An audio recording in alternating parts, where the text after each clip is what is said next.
Hi everyone. I think we should start our sessions. In last sessions, we discussed about of the IAM services. In that IAM services, we already discussed what is the root account, what is the IAM account. In that, we have the two types. In AWS, we have the two types of the account. One is a root account, one is a IAM account. IAM account is nothing but based on the permissions, user can access the services. So that is called as the IAM account. Who will be created this one? This one account will be created from the root account side. What is the root account? Root account is a powerful account. In that we can say called as there is a no restriction any of the services in the AWS. So that is called as a root account. We have to provide the root email ID and password, so then we can log in the our root account. What is the IAM account? We have the same thing. So we need to the log in the email ID and password. But there is a no need to the use of the email ID. We can use the directly username. So practically way we can see the how to create the IAM account here. So just you need to the click on the IAM services here. Otherwise you can search here the IAM services. In that IAM services, you can see IAM services dashboard here. So IAM resources in the AWS account. So you can see the already we discussed what is the IAM. IAM is nothing but we have the one user group, then users, roles, policies, and identify providers. So we have the what is the user group? User group is nothing but if you want to add the multiple users in the one group, then we want to apply the same policy to all users. So that time we have to go with user group.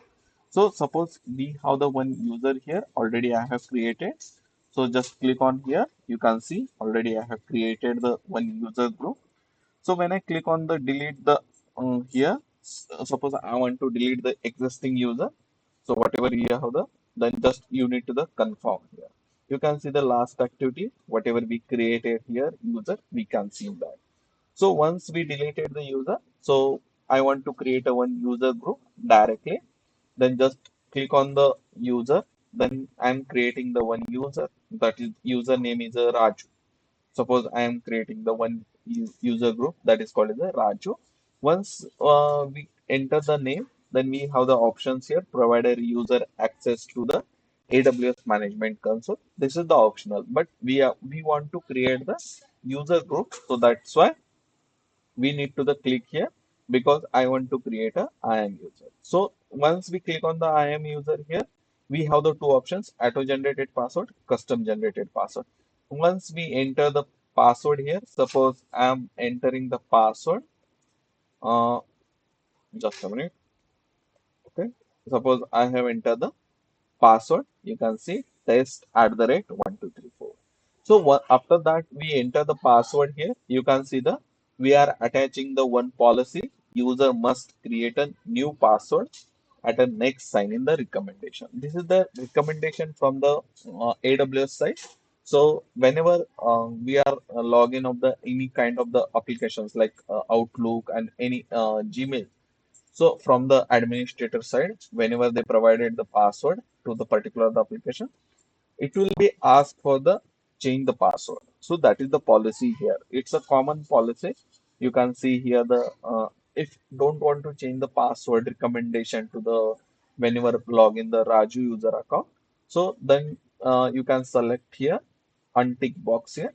Once we click on the user must be create a new password in at a next sign in recommendation, then we need to the click on the next. We have the add user group, then copy permissions, attach policy directly. We have the three types of the options here. Attach user group is nothing but we can create a one group. In that we can add a number of users and we can attach the policy to all users. So suppose we are creating the five users. So in that five users, I want to apply the same policy to the all five users.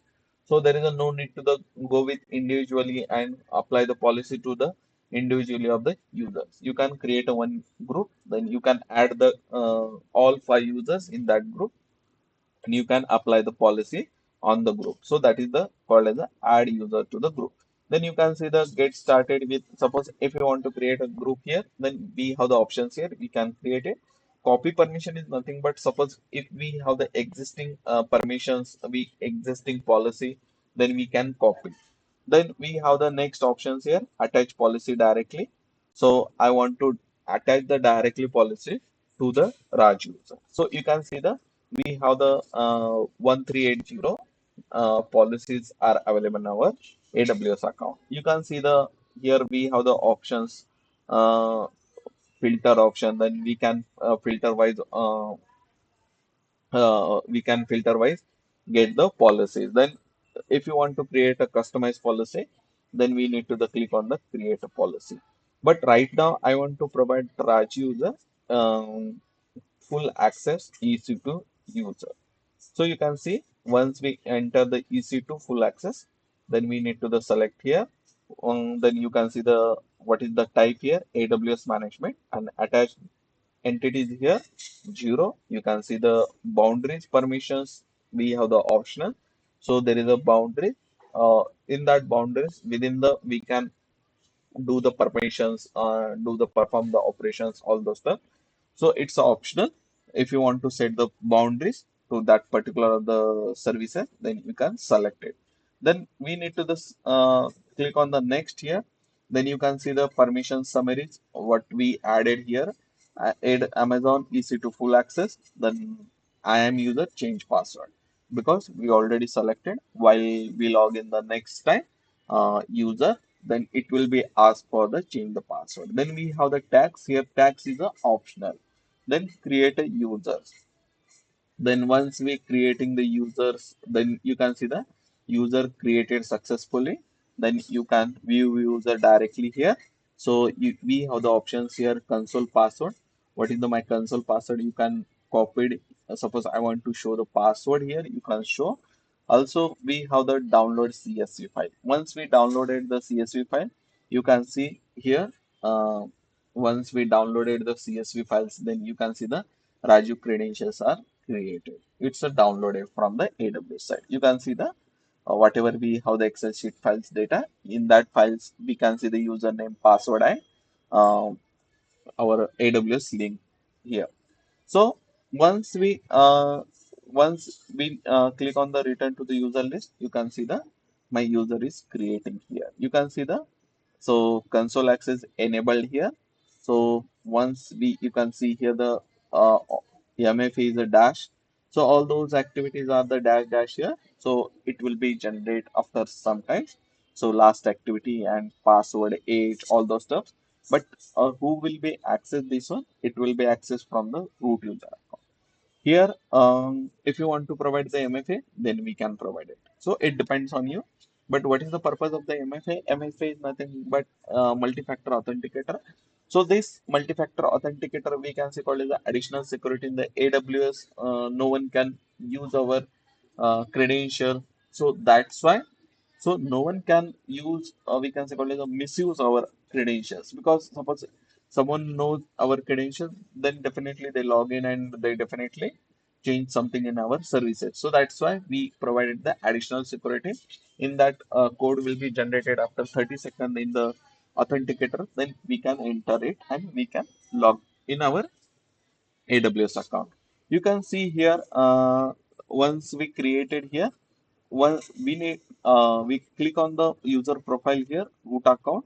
Then we need to copy the account ID, because if you suppose if we are not copying the account ID, it is difficult to find out the IAM user, because we are just provided the username here.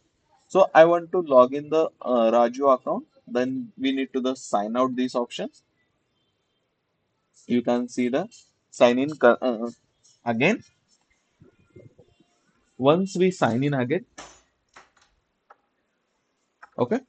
Once we sign in again here, you can see the by default we can see the sign in option. I am user sign in. Then we need to entered here. Okay. If you if you don't know the account ID here, then you can forget it also. We have the options. Don't have. Then we need to enter the Raju user. So if we enter the Raju user, then you need to enter the password, test @ 1234. Okay. So once we enter the password, all those stuffs here, you can see it will be asked for me. Okay, it will be asked for me password, old password we need to the enter. Okay, after that you can see the we need to the enter the uh, old new password here. Okay, once we enter the old new password here, you can see the matches my old password and new password here. So new password and confirm new password some matches here. So once we matches here, 1 minute. Okay, so I'm entering the password here. Okay, my password is matched. Then we need to the confirm the change the password. Once we change the password here, we need to the continue the sign because we enter the our IAM user account. You can see once we enter the we can see the same uh, we can say called as a we can see the same UI part here. So suppose recently visited this one, we can see already here. Once we navigated to the our AWS homepage, then we can see the access denied option because only we are giving to the EC2 user. We can say called as a we created one user in that particular of the user. Just we are giving to the EC to the full access. So that's why apart from that, all the services and all the stuffs, we can see the access denied. You can see the cost and usage here, access denied because we are a IAM user. We are not a root account here. You can see once, suppose if we reset the default UI part, then you can reset here also. So you can see the same thing here. Once we click on the user profile here, then account ID, then I am user, we can see. Then we can see the all the stuffs here, same thing. Then after that, we navigate to the security credentials and we need to the enable the MFA. It's but we need to the provide the first of all policy to given this user. After that, we given to the policy to that user, then user can enable the MFA because it's a policy because we created a one IAM account. So once we created the IAM account, so then we can say called as a we have the limited access for the services in the our AWS. So once you can see here the access denied. Suppose I'm creating the one S3 bucket services in our we can say called as a, whenever we talked about of the I want to create a one S3 bucket services, then you can see the S3 bucket whenever we are creating at that time we can create it, but at the last moment we can see the access denied options because we are in IAM user. So I want to switch the role here. You can just click on here, switch role, then you will get the options for the again sign in.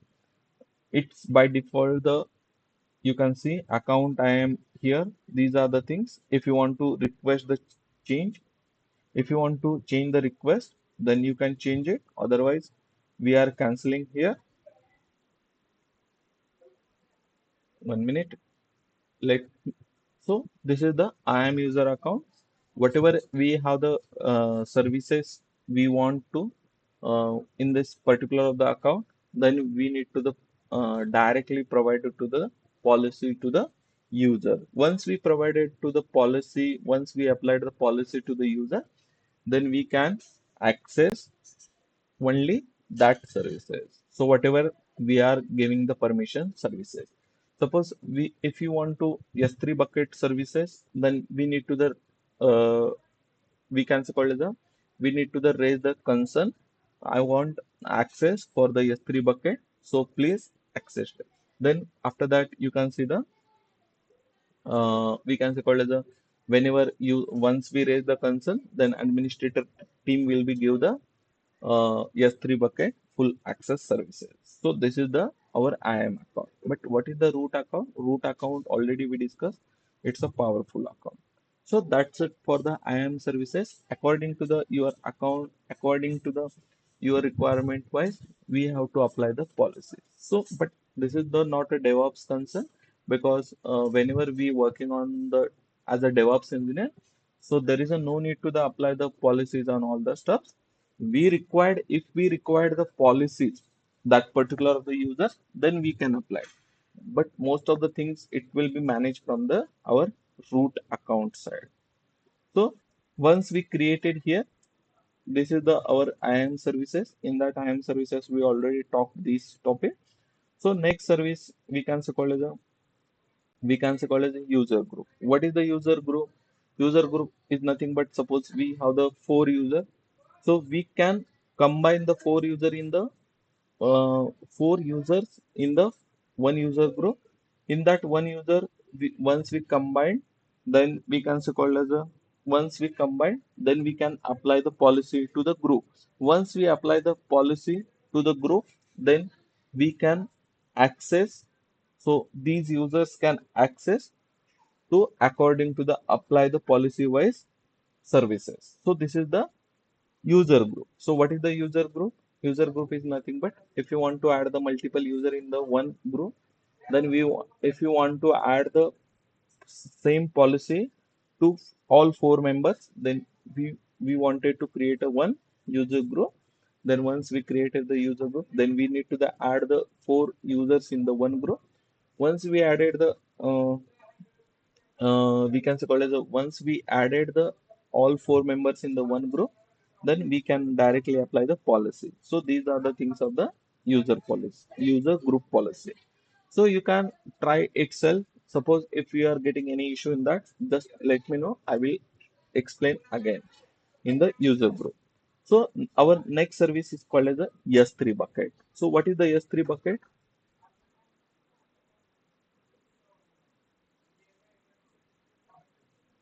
So what is the S3 bucket? S3 bucket is nothing but we can say called as a every applications we require the two databases. One is a S3 bucket and one is a RDS. So we have the two databases because if you want to store the some data in our application, then we need to go with databases. So every applications we require the databases. Already we discussed you can consider the in the market we have the three layer of the application.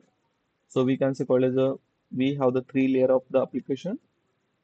So this is the three layer we can say. Okay. So whenever we talked about of the first layer is called as a presentation layer, or we can say called as a front end layer. So it's a front end part. So we can say called as a once it is a front end part, we can say called as a it's a user access. So we can access of the Flipkart application and whatever we want to purchase that type of the product, we can add in and we can do the payment. Okay. So this is the front end. Once we created the front end, once user is requested to the something, suppose if we are adding the product in the our cart, then we are requesting to the our product to the our application. So if it is requested, then it will be take the data from the front end side, it will be submit the data in our database. But whenever we have the this one is a middle layer. Okay. So middle layer is nothing but we can say called as a business logic. This is our BL, we can say called as business logic. Okay. Then we have the third part, it's a we can say called as a database. Okay. DB part, we can say called as a DB database. Okay. So this is the our three layer of the application. Earlier it was we can say called as a monolithic application, but nowadays every application we can say called as a microservices. Microservices is nothing but we have the three layer application. One is a front end, another is a back end. So back end is nothing but we are wrapping the back end in the two way. This is the business logic. We can say called as this is the API. We can say called as if whenever we take the request from the front end side. Okay. So this front end side request, it will be take from the API side. Okay. So API will be take the request from the front end side and it will be transferred to the our databases. So that is called as a business logic. So once we requested something to the application, then we will get the response from the our DB side. Okay. So then it will be transferred to the business logic, it will be transferred to the API. So what is the API? API is nothing but application programming interfaces. So it helps to the request and response. So it helps to the whenever user is requested, then as per user requested, uh, then API will get the response. Okay, so we will get the response from the database side. So we can call it is a mediator. API is nothing but it is a mediator. So mediator is nothing but will be take the it will be take the data from the front end side and it will be transfer the data in the back end. Once it is a requested is submitted, then if it is valid in our whatever user is requested, if it is valid, then it will be user will get the response. User will be get the response from our application side, backend side. So this is the we can say called as a microservices application. So earlier it was monolithic, but nowadays every application we can say called as a microservices. So every applications we require the databases. So database is nothing but we can store the our application data. So in our S3 bucket, other relational database services. So we have the two services. One is S3 bucket, another is a RDS in our AWS. So first we will learn S3 bucket, then we will learn RDS. So then we need to the connect S3 bucket and RDS. This will be logic will be happen from the developer side. There is a no need to the we can say called as a there is no need to the think about of the from the DevOps side engineer. So we can say called as a that is we can say called as a we just created the S3 bucket RDS bucket. So it will be create a one endpoint. So just we need to the provide the endpoint to the developer. Developer will be write the logic to the connection between the these databases and it will be connect to the our application. So this is the logic. So just we need to the create the databases and just we need to the provide the endpoint. What is the endpoint? We can say called as a URL. So that URL will be take from the our side and it will be provided once to the developer. Developer will be applied the logic on that particular whatever he or she has a requirement, then it will be connect to the our application. So every application we require the databases. In that we have the two databases in the AWS. We can say called as a whenever we talked about of the Azure GCP, we have the same services. So S3 bucket and RDS. So what is the S3 bucket? S3 bucket is nothing but we can say called as a it's a unlimited storage. So we can say call as it is a simple storage. Simple storage services. S3 services is a storage services in the AWS cloud. S3 supports unlimited storage because if you want to unlimited storage, okay, suppose I want to provide the unlimited data in my application, so then we have to go with S3 bucket. Then using the S3 bucket, we can store any amount of data from anywhere at any point of time. So that is the S3 bucket. So S3 supports object-based storage. So we can call it as a object-based. Okay. Object is nothing but suppose if we are adding one file in our application, then one file equal to the we can say called as one object equal to the one file. Suppose if we are uploading the photo, then this photo equal to we can say called as a one object. So it is a S3 bucket support. It's S3 bucket object based storage files. Okay. So we can store any type of the files like TXT, MP4, PNG, JPG, docs, PDF, Excel, etc. files we can store in our S3 bucket. So in one bucket we can store group of the object. Suppose we created the one bucket. One bucket is nothing but we created a one S3 database. Okay. In that we can store the group of the object. Already we discussed what is the user group. In that we can combine the number of the user.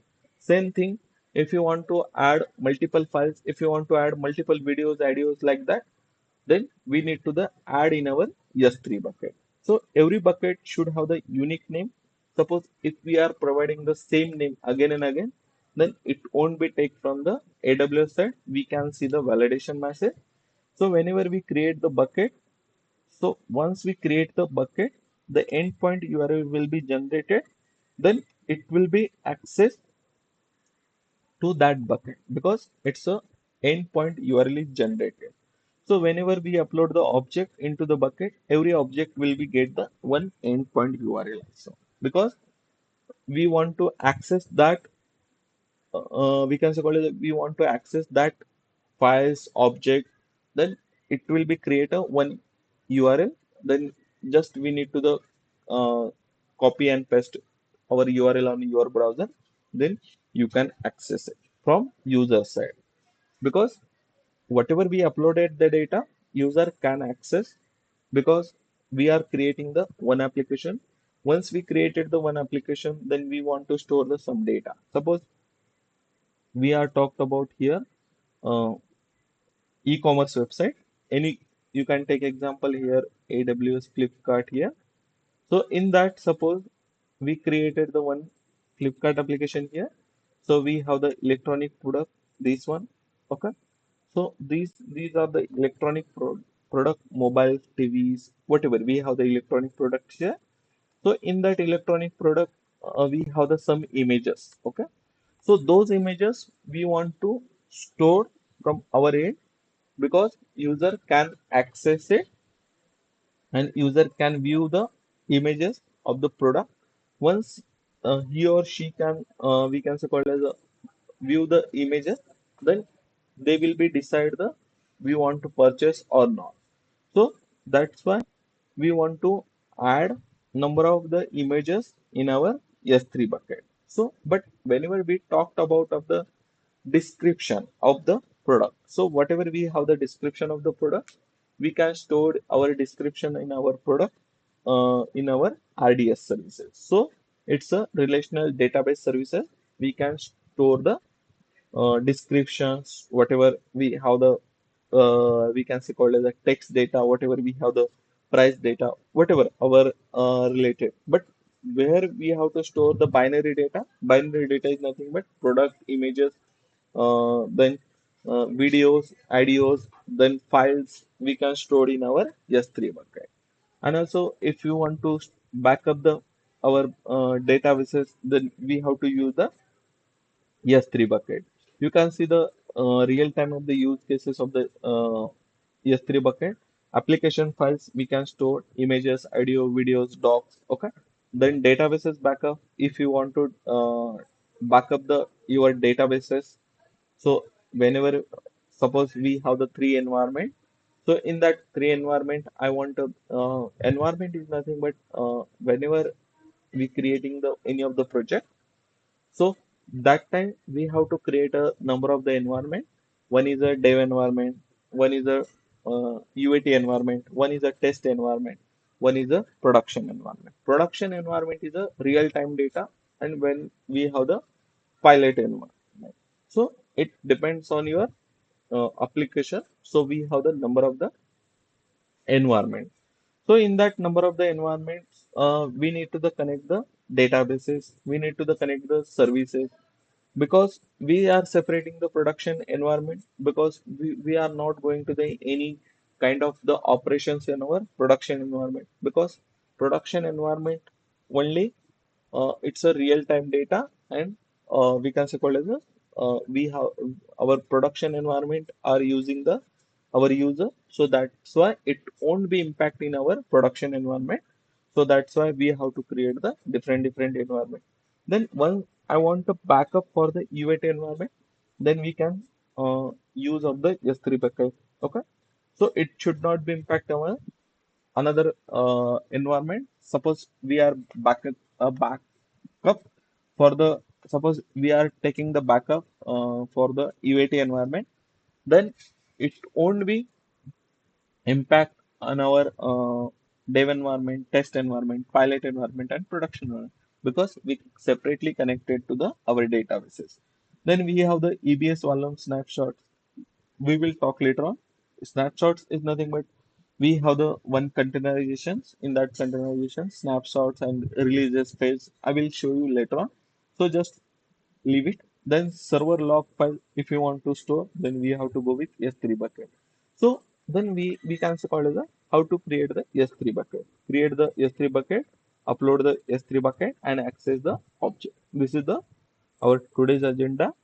In the practically, you can see how to create the S3 bucket. You can see here the S3 bucket. Right now where we are in is IAM account, because IAM account we can call as a it's a limited access for the, so IAM user Raju cannot access the S3 bucket. Raju can access only the EC2 full access only. You can see sign out. Once we click on the sign out, I need to the log in the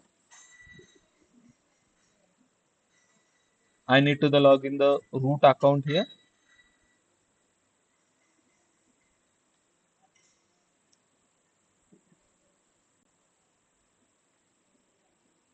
1 minute. Okay. So we need to the switch on our root sign in here.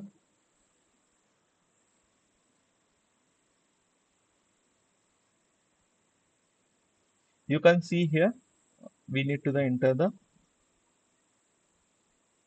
our email ID. Okay. So you can see here the RYNY. I'm not a robot. Then I need to the enter the password here. 1 minute.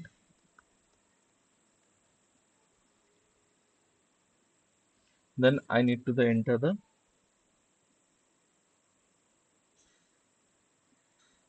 176348. Okay. Once we log in the our root account user, then you can search here. Suppose if we are not see here, anyone cannot see here because here is a we can see only recently visited. So recently I have visited all those services, so that's why I can see here. Suppose if you are not able to see, then you can search here. We have the search options. Otherwise, you can click on the three dots, then you can see there also. Once click on the S3 bucket, you can see the S3 management consoles. Okay. Then we can see the create a S3 bucket button here.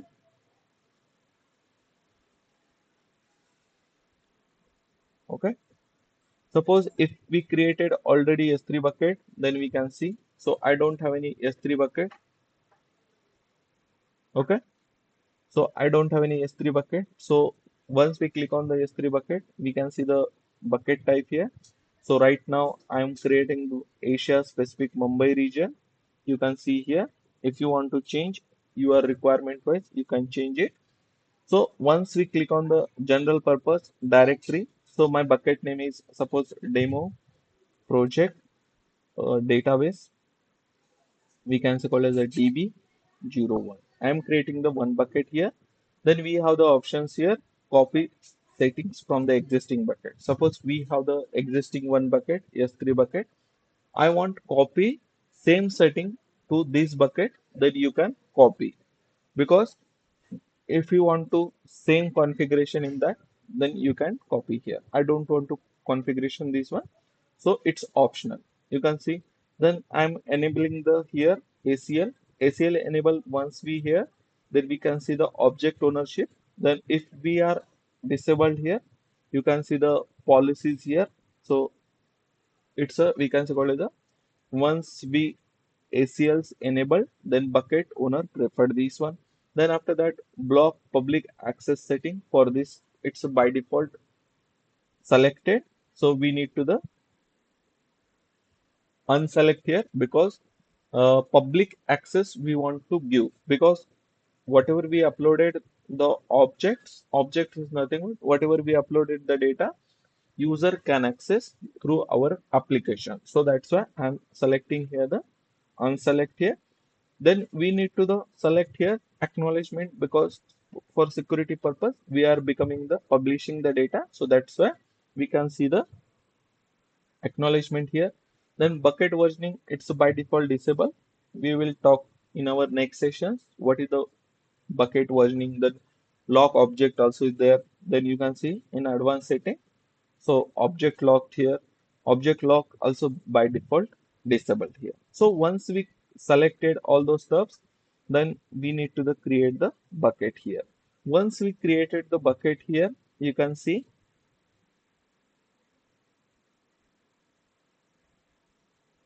the view details here. Okay, you can see the once we click the bucket here, you can see bucket. So just we need to click on the bucket. Then once we click on the bucket, already we talked here objects, properties, permissions, metrics, management, and access point. So every access point, it will be generated for the bucket. Suppose I want to create a one access point, then you can generate it. And internet or virtual cloud VPC. Okay, so it's a virtual private cloud services. So it's nothing but only internal user can access it. Suppose if we click on the internet, everyone can access our S3 bucket. So this is the here. Once we click on the object here, if we click on the properties here also, you can see the bucket versioning, then bucket disabled bucket versioning, then multi-factor authenticator is disabled here.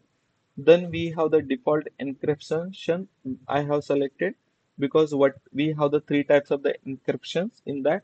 If you want to uh, update here, you can edit it and you can update it here. Here you can see the dual layer server.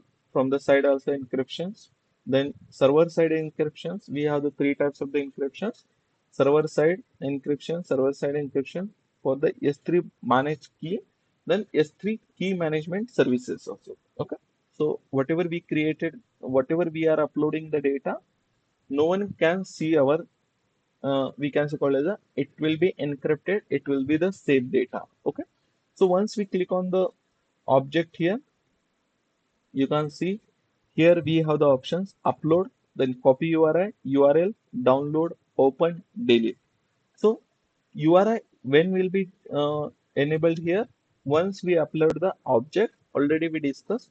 Once we uploaded the any of the object files, then endpoint will be generated because we want to access this object by using of the URL. So you can see I want to upload the data here.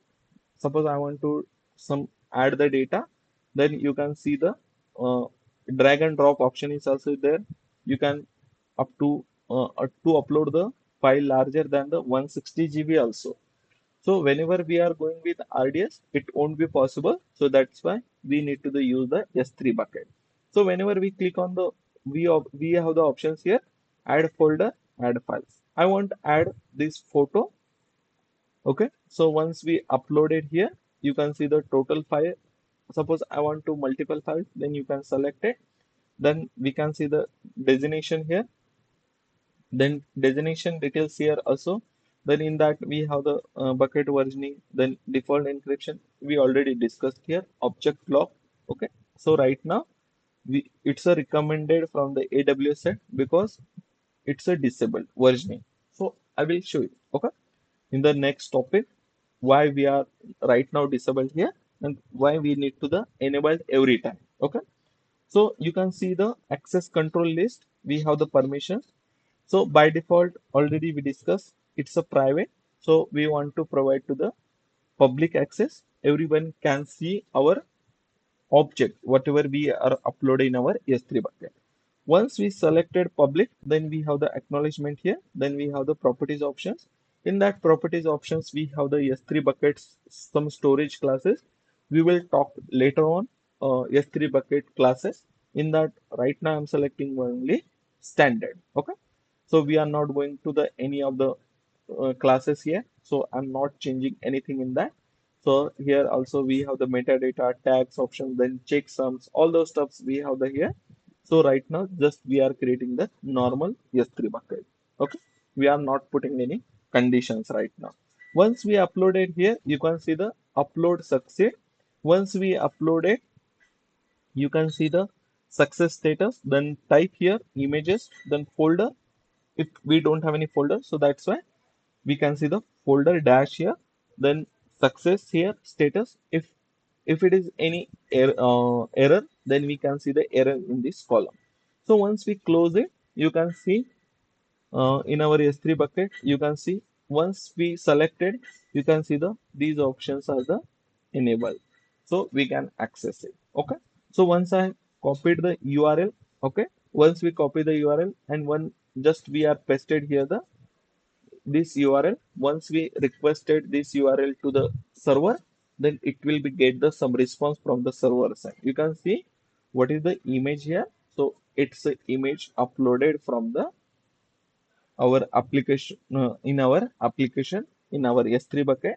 So just we are copying the our URL copy endpoint will be generated for this object. So this only endpoint just we are pasted on our Chrome browser. Then you can see the it's generated. So you can see the it's a HTTPS. So it's a high secure protocol. So you can see it's if it is here if it is removed, then we can say call as a it's a not a secure. So already it's a secure. You can see I have uploaded the successfully here. Suppose I want to upload the another object. So object is nothing but we can say call as a data. Okay. So if you want to add the files here, if you want to add the folders, then you can. Suppose we created the Raju credentials, we uploaded here. We have to go with same thing here. So permissions, just we need to the grant the public's read access. Once we uploaded the read access here, you can see once we uploaded the success in the configuration, you can see the access control list here. So object owner can read also write. Object owner, who is the object owner? I am a object owner. So I can delete my data from the S3 bucket. I can update the data from the in our AWS account. I can add the data in our S3 bucket. So this is the I am an object owner, but everyone is a public access, only read access we have. Suppose if we have the object ACL read write, then anyone can read, then write is nothing but anyone can delete, update, also add the data in our S3 bucket. But we need to the make sure here only read because we are just providing to the public access. We don't have any option. That's why we can see the dash here. So only public user can read the data. You can see here the my CSV file uploaded successfully. Once we copy this URL, you can download from here also. We have the URI and URL. What is the difference between the URI URL? URI is nothing but same thing. URI is nothing but uniform resource identifier, and URL is nothing but we can say called as a uniform resource locator. But every time by using of URL, we can access our application. Suppose I want access the Flipkart, then we need to the copy the Flipkart and just we need to the paste it on our browser. Then we can access the Flipkart application. You can see once we paste it here, you can see the it is a directly downloaded because it's a CSV file. Do we have any UI file here? Do we have any UI created? No. We have just uh, uploaded the data from the AWS side. Just we are copy this URL. So that's why it's a downloaded directly. So whenever we go with any of the applications, then I want to copy, I want to download this file, then just we need to just click on the downloader. So this is the UI logic. We don't care for the UI related logic. Just we want to talk about of the DevOps engine. Okay. So once we download, so whatever you can upload it the data, then you can download it. You can publish the data. Suppose if we make the private as a data, then no one can access our data because only internal team can access our data.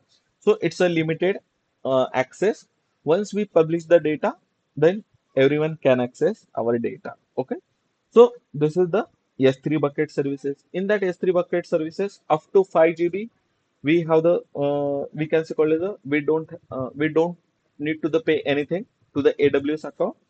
Suppose if we are uploading the more than the 5 GB, bill will be generated because we are uploaded the more than the 5 GB data. So that's why just we are creating, just we are learning purpose, we are uploading the data here. You can see the size. So it's a byte and it's a KB size. Suppose if you are uploaded the more than the 5 GB, then bill will be generated. So you can see number of the objects, number of the files we can upload it. Okay, as per your requirement, as per your application. But do we need to the add manually here? No. So just we are learning the what is the AWS cloud computing. So there is no need to the access for the console access. Every time we need to the access the our AWS account. If you want to create a services in our AWS, then we need to go with Terraform. Terraform is nothing but if you want to create a infrastructure in our AWS account, then we have to go with Terraform. So this is the AWS services. So S3 bucket services. We are talking about of the second services. So what we learn IAM services. After that, S3 bucket services. Just how to create it and how to upload it the data and what is the purpose of the S3 bucket. Okay. After that, tomorrow we will talk about of the uh, versioning, then object lock. Then also we will talk about of the we can say called as a I want to provide the limited time access, okay, to particular of the object. Then we have the option. Then we will talk about of the classes, okay. It's a classes of the S3 storages that we need to the discuss it, okay. After that, once we completed the S3 services, then we will talk about of the RDS services because it's similar kind of the services. Just we need to the uh, create the RDS, okay, relational database services in our AWS. Then we need to the connect with our uh, suppose if we are using the Oracle database, if we are using the NoSQL, we need to the connect with our databases and we need to the write it some query on that. It's working or not. We will check it. Okay. So I think that's it for today. Thank you guys. Okay.